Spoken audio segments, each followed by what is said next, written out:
Darvin, Russell had 21 points in the fourth quarter, I think out of the 26 or 27.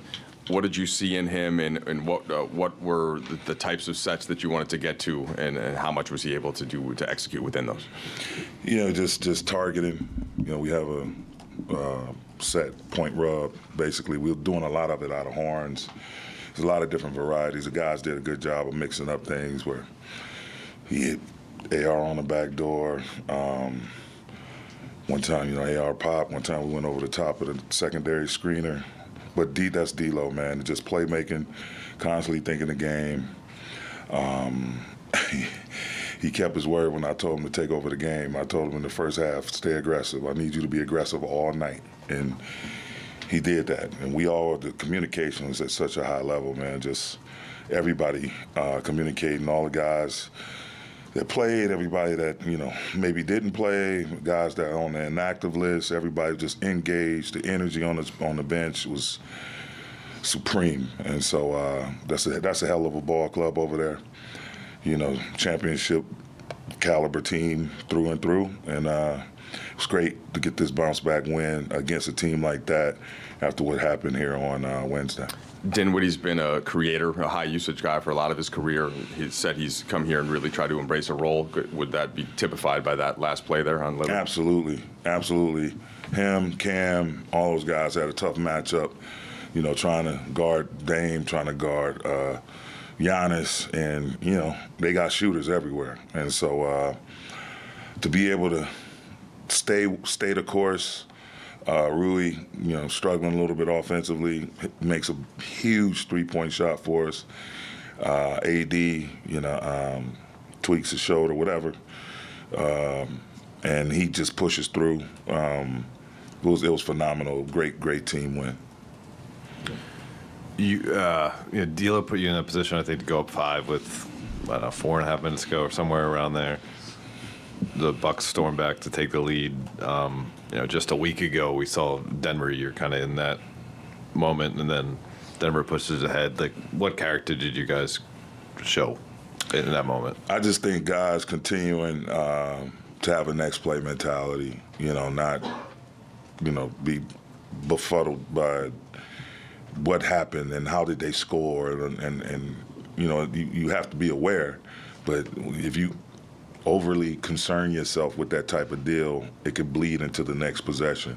So we recalibrated and went to see how we can attack them on our offensive end and try to get, chew away at the lead that once they took it over. So it's just guys staying focused, man. I told them we got to avoid all the frustration. We need to focus. Like when things face adversity, you can't belabor the problem. You just got to, again, buckle down, focus, refocus, whatever you have to do, and concentrate on how you can, as long as there's time on the clock, there's an opportunity to correct things.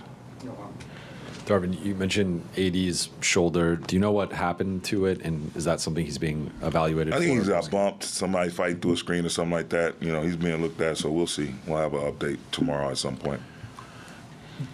Darvin, kind of a bigger picture look at what happened tonight. If you think back to D'Lo struggling in December, really when trade rumors first started to percolate, I guess his name was out there a lot. And as someone who's been around this league a long time, have you ever seen someone handle it the way that he's somehow turned his season completely around? In the new year and seemed totally unfazed by all of it? He's been through that. You know what I mean? He and I had conversations. I won't go into detail, but he and I had conversations about that very thing. And, I don't want to call it unfortunate, but it's just a reality of our business. His name is being thrown around because he has value and he's worth something. Other teams see that. He's an all-star player. And so you're going to have all type of things being thrown around and, from secret sources or whatever the case may be. But we know, we extended him for a reason. We wanted him to be a part of what we're doing here, the core group that we brought back. And, until that day comes and goes and you see that, everyone is really being honest and true with you, you're going to have that stuff in the air and you just try to manage it the best you can, remain professional. And he did just that. You know, he submerged himself in his work, got back on the court, worked on his game feverishly, and then, you know, got the opportunity to get back in the starting lineup. He hadn't looked back since. That game in Utah, I think Brian was out. He dropped 39, and he's just been balling, man. And his leadership has come through. His dialogue that he's having with everybody, the way he's seeing the game, he's making winning plays. I mean, he's been unbelievable. And I told him in OKC when I took him out of the lineup, he and I talked, and we sit down and have our one-on-ones, and I just can't express enough of how I enjoy coaching the kid. We asked about this a couple of games ago. You talk about the limbo rate. You know, I think Dave asked you about it just from game to game. How do you guys keep that, I guess, mentality from game to game, not letting a game like last game affect you guys tonight? You just got to move on. You know, I told the team before we had our pregame walkthrough, before we got into Milwaukee, is, you know, we know what happened here last game, and we'll get into that as we move toward that team. We get to see them again. That's the beautiful thing about this league. You constantly get new opportunities to correct yourself and be on the right side of things. So once I said that, it's a hell of a team. We know we got to be on our P's and Q's, and we went through the game plan, walked out on the floor, did some defensive stuff, did some offensive stuff. Guys were ready to go. You know, unfortunately, Brian, we were without Brian, but, you know, he's been out of the lineup before. Guys had to step up. No one man had to, you know, obviously D'Lo finished with 44 points, but no one man can carry that load, and it was a total team effort in terms of all facets of the game: rebounding, defending, playmaking. And obviously, D'Lo shouldered the load from a scoring standpoint. We had guys make big shots in big moments. TP, you know, coming off the bench, giving us a little bit of a shot in the arm with his scoring, and guys just stayed engaged, stayed focused. Darvin, as you look at this bounce-back game, as you termed it, against a championship-caliber team, and then you look at the next couple of games you have against the Timberwolves, going up to Sacramento, back here against Golden State, how do you talk to the guys with players coming in and out of the lineup about this stretch that you're in right now, and do you view this at all as the playoffs, or at least a push for it, has started with the seeding race being where it's at right now and you all in the play-in as it stands? Absolutely. I mean, we've already been saying that you know, the playoffs already started in terms of us trying to secure a spot or not subject ourselves to two play-in games. You know, and you look, it's a dual effect, because you look down the road. We can do this as coaches, but we also have to stay focused in the moment and tackle everything that's directly in front of us from the games that are coming up. You know, we look past this game, we get smacked. We look past Sunday, we're going to get smacked. We look past, when we go to SAC, we're going to get smacked. We got to just tackle and pour into each and every game. Again, that's right in front of us. And so the guys know that message. Whether a guy's going out of the lineup, coming back in the lineup, they know that message. They understand that. And that's just the way it has to be. Coach, congrats on the win. Obviously, you touched on this with Dinwiddie, but tough defensive assignments all night long. Focus-wise, what did you see out of the team defensively to get a few of those really big stops in the last 60 seconds? Just the activity, the communication, guys knowing, you know, what we're doing. Everyone, coaches talking to players, players talking to coaches. Making sure we got the right lineup out there, our defensive lineup, make sure we secure rebounds and do just the little things, just do your work early. It's a hell of a ball club, man. They are extremely tough. They're at the top of the food chain for a reason, and for us to get a win like this, it says a lot about us and what we can be. We just have to consistently, you know, approach each and every game, regardless of who we're playing, with the same mentality, and that's how you would develop an identity. You have those core things that you do, no matter who the opponent is, that it's going to represent you on both sides of the ball, and then the spirit, the overall spirit, the competitiveness, togetherness, and accountability. Embrace it. Don't run from it. Just embrace it and bring it every day. Thanks, Coach. Thank you.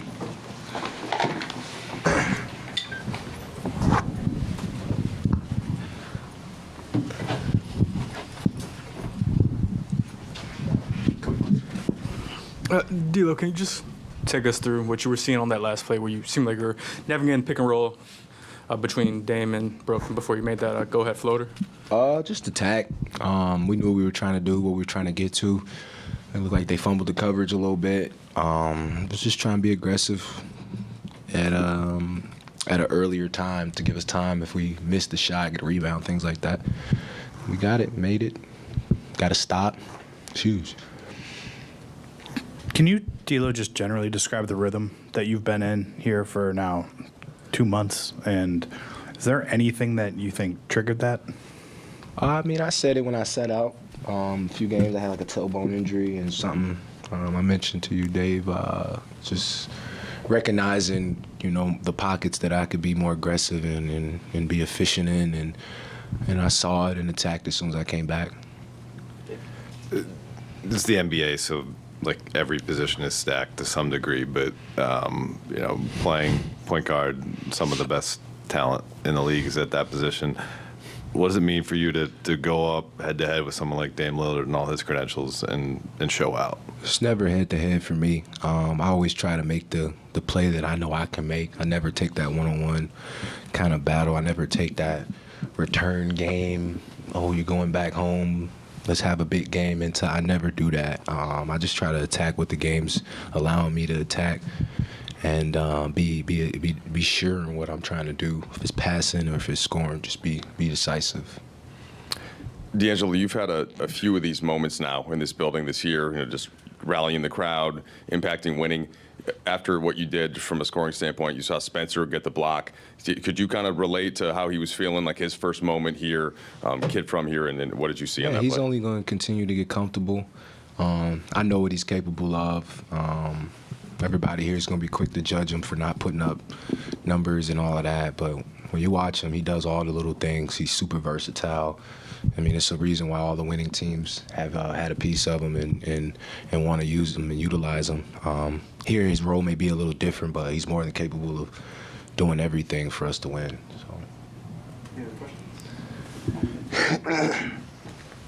D'Lo, we've talked about it a lot since really December, just the way you were able to handle the rumors and stuff like that. Have you always been the kind of person who sort of defined your own value as a player, didn't need others to, I guess, validate it? I mean, yeah, with my craft, with my talent on the floor, I've always felt like I was capable of doing things. Getting hot makes a little more exciting throughout a game. Off the floor, obviously, y'all know what I've been through. Public humiliation has done nothing but molded me into the killer that y'all see today. And I never lack confidence. I never fear confrontation. I want all the smoke. I want to talk about it. Let's high IQ players. Let's get in the room and talk about it. I just feel confident in what I bring to the basketball game. If it's film, if it's watching it, helping young players, I just know what I bring to the table. So whatever room I walk in, I'm confident. Last one. Mm-hmm. Hey, D'Lo. A few more. Jonathan Williams with Views and celebration of, and great game by the way, but in celebration of International Women's Day, what role has your mom played in your basketball life, and how has she kept you anchored in your basketball journey? Yeah, Reeves, my boy. What time we playing tomorrow? You pick. All right, we'll figure it out. My mom's been my motivation my whole career, to be honest. I know what my mom's been through. Growing up, it was tough for me. I don't really talk about it. I don't really open up about my family and my experiences and things like that. But I know what my mom's been through to help raise me and my brothers, and I know what my dad's been through to help raise me and my brothers. So it's National Women's Day, but every day is that. My family and the women that are in my circle for sure. Yep. Hey, D'Lo. Obviously, big shot to ice the game tonight. You've had a few as a Laker. So obviously the ice in my veins moment and the one against the Wolves. Where does this one rank tonight against some of those past shots? This game or shots? The Shots. Floater. I just think that was, you hit a three, it's a little more exciting. with the time on the clock, it was still a lot of game left, a lot of opportunity for them to win. So I don't like the ice in my veins and we lose. I don't like to waste it. So I like to do it when I know the game's sealed. That's why y'all haven't really seen me doing it. We celebrate the shot with that move, but you don't see me just doing that after we get a stop or something or hit a shot. Like I like to kind of seal the game. How much more significant is it that you guys got the win? And then also, what would be kind of just your message to Laker fans? Because I saw you kind of really interacting tonight with the crowd and getting it going. I think it's huge for us to get this win. Obviously, the standings are close and tight and all that, but as a group, we're trying to get healthy, and that's the hardest thing for us. So for us to scrape wins with the groups that we have out there, not a lot of chemistry with some of those units, but we figure it out, and everybody's stepping up, making plays. For Laker fans, I know how they are in this arena. I know, they're ready to explode at any moment. They go through hell to get here every day and be as loud as they can be and cheer for us through good games or bad games. I know what I know what it takes. So anytime I kind of feel that momentum, I like to get them going. If I can get a little crowd pump, wave it, whatever, interact with fans after the games, giving out shoes. We got a Q&A coming up right now after. So I'm a man of the people. I enjoy the fans and they support me. So, yep.